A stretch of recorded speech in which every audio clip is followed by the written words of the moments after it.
Ever since Trump beat Hillary, the Democratic Party has moved crazily to the left.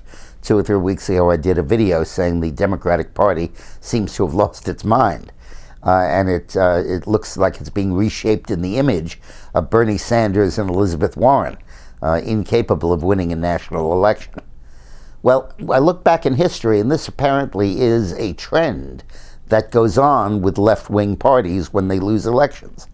In the United States, after Reagan beat Carter, which nobody expected to happen, the Democrats nominated left-wing candidate Mondale and then further left Dukakis, and lost 2 national elections by overwhelming margins.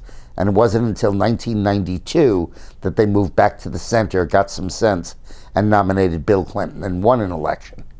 It was the same thing in Britain. After Margaret Thatcher defeated Callaghan, and in a surprising defeat, the Labour Party moved to the left, and they nominated first Michael Foot, who was a crazy anti-NATO guy, and then Neil Kinnock, who is way to the left, lost 2 elections by enormous margins, lost another election when Major was their opponent, and only after 3 defeats did they nominate Tony Blair and begin to move to the center. So we may confidently expect the Democratic Party to go to the left and be lost wandering in the wilderness for almost a decade before it gets its head-to-head back on straight. Why does this happen? Well, I think there are 2 factors. One is that the charismatic figure that led the right to defeat the left leaves office at some point, term limited or otherwise, and a sort of mushy, non-charismatic figure takes his place, who can't attract the conservative votes anymore.